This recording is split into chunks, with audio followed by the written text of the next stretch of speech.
Hey guys, it's your cousin Vinny D here with a theory video on how I think Fairytail is going to go for the foreseeable future. So first off, I want to talk about Mary, Brandish, Natsu, and Lucy. At the end of last chapter, and at the end of my last review, I actually talked about a couple of ideas I had on how they're going to beat Mary. But after thinking about it for a little bit longer, I realized that it's very possible that Lucy might actually have a strength against her. My theory on this. So, we've seen in the past that Mary can obviously manipulate time because she can become a goddess of time. But Lucy is very in tune with the celestial spirit magic. And as we have seen before the Grand Magic games, celestial spirit magic, or the celestial spirit time space, has a different time space. Yeah, that's the word. A different time space than our regular time that they have in Fury. So, if she's freezing time, it's very possible that A, it could not affect Lucy, B, it could not affect her celestial spirits. So if it's not affecting her celestial spirits, then it's very possible that Lucy will be able to fend her off or fight her off just enough to maybe let Brandish heal herself, or not Brandish heal Natsu, or someone else to come along to help them fight. So the reason I also could say this is because it's also possible that if Lucy... if the time space was ahead, it was extremely quicker in our world, in Fury, than it is in the Celestial Spirit world, then it's possible that when the time is frozen, it may just be regular, and therefore Lucy can still move around. Maybe Lucy will gain more power from Celestial Spirits. I'm not sure. I think this could be a great opportunity to grow Lucy's character, because this is the first real fight we've ever seen Lucy in. And it was pretty awesome to see her using real magic and holding her own. Obviously, we saw that Brandish wasn't really trying, and that she was just trying to get them, putting on an act because she knew Mary was there. But, you know, it was still cool to see Lucy fighting for herself for once, instead of just relying on Natsu.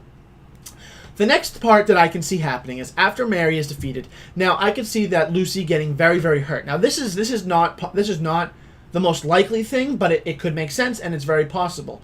So what I'm thinking about is if Lucy gets extremely hurt and Natsu loses E&D magic, or if Natsu doesn't get healed in time, and maybe if he dies, his magic will awaken, kind of like Kurama would awaken if Naruto were to die, like Kurama would come out of him. So if that happens, then E&D comes, and I think as of right now, Gray is probably headed towards Natsu, and Gray is headed towards Natsu to ask him the truth. He's not just going to jump to conclusions and go after his best friend. That's just not the way Gray's character has been made. He's going to go to confront Natsu first.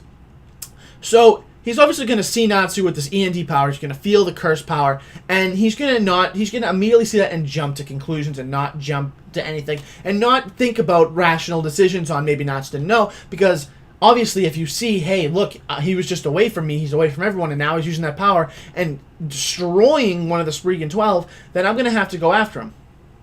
So, that is how I think that Gray and Natsu are going to actually fight. Who I think is going to win, I don't really think there's going to be a decisive winner.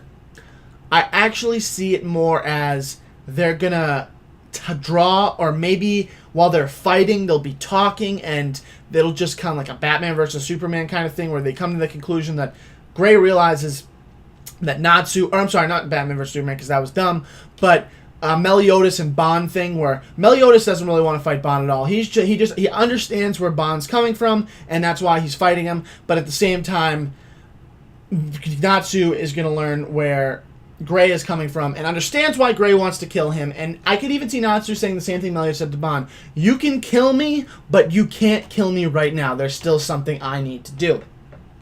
So that's how those two things get closed up.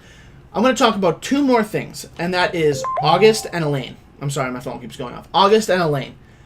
August, I see kind of turning good, because after this fight, it's clear Brandish is going to be labeled as a traitor, and Brandish is going to be like, she's going to have to turn to the Fairytail side, which gives them a huge power-up boost, because Brandish has kind of an OP ability when you really think about it, the ability to shrink and enlarge anything she truly desires to. So she's on a whole different level. I don't know why they've built her up to be like this weak character, or built her down, I should say, when she has a phenomenal power. But we've seen August has a very close relationship with Brandish. So if they were to come at Brandish And August, I feel, would definitely come to defend her. Because if you remember, August didn't even know who Mira Jane was, and when Elaine was going to kill her, August let her live. So I see a good part of August, which is kind of upsetting, not in a bad way, but kind of upsetting because I really wanted to see Gildarts and August go at it, and I think they still will, but I can definitely see August possibly turning the tides of the war and joining on Fairytail's side. Then the last one I have is Elaine, and Elaine, I don't know what's going to happen with her. My last theory is really just that it's going to come down to a one-on-one battle with Urza and Elaine. And we're going to get a big backstory about Elaine and Urza and why they're separated, why Elaine wants to kill Urza.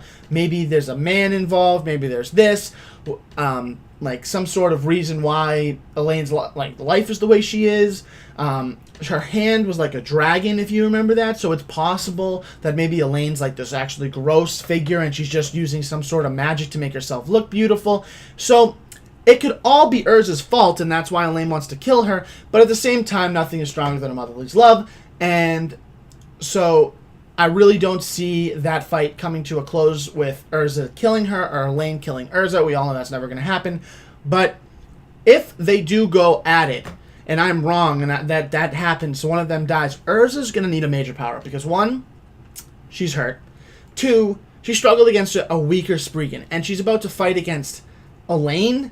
Like, Elaine is one of the strongest Spriggen 12, aside from August, and probably in the top 5 characters we've met for strength that are power-wise in the entire Fairytail universe. So how on earth is Urza even going to be able to compare against her with her re-equip magic? Like, she needs some sort of power-up.